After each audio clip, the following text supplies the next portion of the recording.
what's the kind of the worst thing you can do for a kid's academic performance and their emotional well-being is to move their school forcibly. That's why some families in Champaign School District are taking action. The district wants to make some big changes, including sending many elementary students to a new school by next year. Some parents say it's happening too fast. Thanks for being here for your local news at 10. I'm Marley Capper. And I'm Chance Ticklin. Concerned families held their first formal in-person meeting today. That's right. WCIA3's Scarlett O'Hara went to the meeting. Scarlett, they organized it pretty quickly. It's been almost a week since the Champaign School Board announced the potential changes. The superintendent sent out an email explaining the plan to parents, but they still have a lot of questions and not many answers. When you pull the pin from a grenade and throw it into a room, you're never going to get people excited about what's going to happen.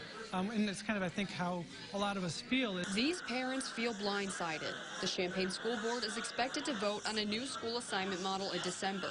Their decision could uproot kids from their current elementary schools and send them across town next year.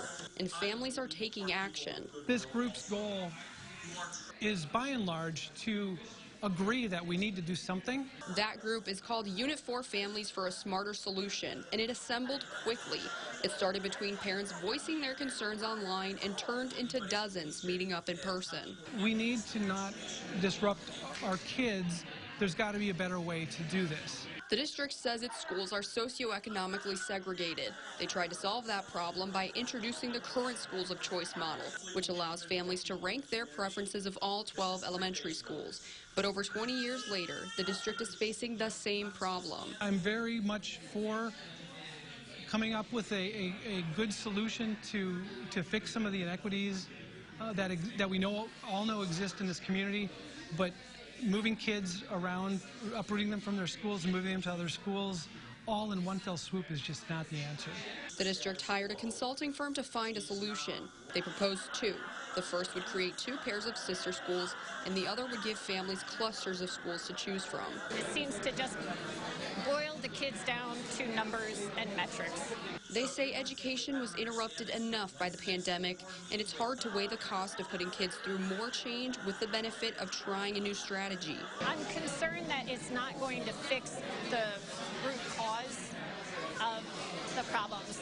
But underneath the uncertainty, there's a silver lining. And this is a golden opportunity for the community to reflect and to overhaul and fix the educational system that we currently have. The group is compiling a list of questions to bring to the board. Several days ago, the board said in a statement they have not made a final decision yet on allowing students to remain at their current schools. Marley? Scarlett, thank you so much. This month, the community can share their thoughts through a survey and focus groups. In November, consultants will make their final recommendation. Finally, in December, the Champaign School Board will vote on a new school of choice model. Turning to our eye on crime, an Urbana man is being charged after he shot himself in the hand. It happened on North Hickory Street in Champaign. Police say the man heard shots. That's when he pulled out his legally owned gun. He's now being charged with negligent discharge of a firearm. Police are now looking for the source of the initial shots. Anybody nearby with cameras are asked to call police. A Kankakee man is dead after he shot at his ex-wife's father. It happened last night on West Lincoln Avenue in Onarga. The Iroquois County Sheriff says the victim's daughter called 911 saying 29-year-old Jordan Johnson threatened to kill them. When deputies got there, they heard a shot fired from the garage.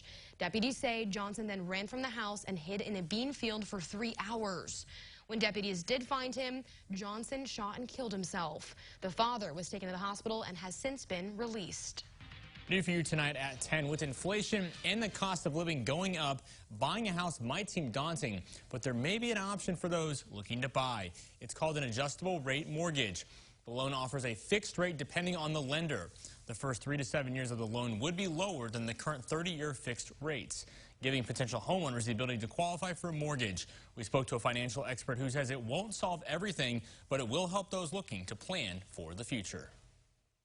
I wouldn't say it's a doomsday scenario. It's an opportunity to plan, if you're going to be there a really long time, for some potential uncertainty in that payment. Now, he recommends talking to a trusted financial planner to make sure it's the best option for you. Turning to our eye on the state capitol, our exclusive polling data showed that Illinois voters are split on two very key issues for the Pritzker administration heading into the election: abortion policies and gun control. Our Capitol Bureau Chief Cole Hankey spoke with the Lieutenant Governor this week about the two issues. The Pritzker administration has made plenty of promises this summer after Roe v. Wade was overturned. Pritzker called for a special legislative session to expand abortion access in the state of Illinois. And after the 4th of July shooting in Highland Park, Governor Pritzker also called for a statewide assault weapons ban. What the governor and I have said very clearly is that we need to ban assault weapons. We want to see that happen in this state. We want to see, we don't think people need high-capacity magazines where they can just fire off all these rounds in a matter of seconds. Abortion was the third key issue going into November. We dive into more of the polling numbers with Lieutenant Governor on Capitol Connections. You can watch the latest episode over on our website, WCIA.com. A Danville veteran says he got the chance of a lifetime, or in his case, the flight of a lifetime. He and his son traveled to Washington, D.C. with other veterans on the Land of Lincoln Honor Flight, and he says it was healing. The area we're going to bomb is only about 70 miles from Da Nang Air Base. The year is 1968. It's a great way to go to war. And First Class Petty Officer Ken Hunter signed up to serve in the Vietnam War. When he and thousands of other Americans returned, they did not always get a warm welcome. Tensions were high and the country was divided. South China Sea into the... When I got out, it was a lot of protests going on. I was home on leave one time, and it was really bad then. And when we got out, it was like they really didn't appreciate anything. He says many veterans were angry, and some haven't fully healed from that hurt. And I do feel relieved now that they've kind of recognized all branches of what we've done. And while Hunter says he was never mad, he didn't find true healing for 34 years. That's until he and his son went on the Land of Lincoln Honor Flight to Washington, D.C. And really enjoyable. And I think Tom will really appreciate it when he gets older, I hope. I did to have my son with me. Hunter and about 100 veterans and their chaperones boarded a plane in Springfield. And when they landed in D.C., they were welcomed by people in the airport. The best part is I got to talk to other veterans, and we got to hash out this and that, and be around them and what they've done and aspect of what their life was like. He says the hardest part of the trip was seeing all the names of the soldiers who died in Vietnam. It was like my generation. We saw the wall, and that's why I told Tom, I said that was my generation. Is gone now, so it can't be replaced. Hunter says he enjoyed a day packed full of activities before they made the journey back home. And when they landed, they got the homecoming welcome that Hunter's wife, Linda, says they should have gotten back then. You know, the appreciation that everybody was showing, but also the gratitude that they were feeling, even including the volunteers and the flight staff. It was just emotional, really, for everybody.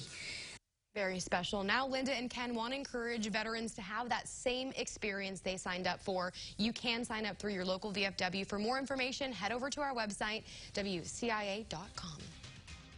Tonight's CU Pride Fest ended with a special guest, Grammy Award-winning artist Melissa Etheridge. The lines to get into the show wrap around the block. Organizers say they're excited about the big-name performer, and there was a great turnout. A woman waited in line said this was her first big event since the start of the pandemic. I'm so happy Melissa's coming here. I love her to death. I've got every album that she's ever had. Organizers hope next year's Pride will be even better.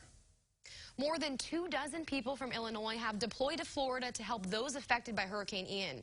Brian Williamson with the Red Cross sent us these videos of the Red Cross vans that have ready-to-eat meals and water to help people. 41,000 meals and snacks have already been provided. He says more than 3,400 people went to a Red Cross and partner shelters, and 1,400 trained Red Cross staffers are in New York. All right, Seth joins us now with the weather. Fall is here to stay. Are there going to be any chances of rain coming up? Yeah, the fall thing we do know for sure, but the rain chances not so sure about. Looking pretty slim for those, especially tonight. I mean, nice clear skies out there tonight. You can see that for yourself there on our iNet cams. A nice night in store tonight, and we will tell you about the full forecast, including a cool down coming up after this.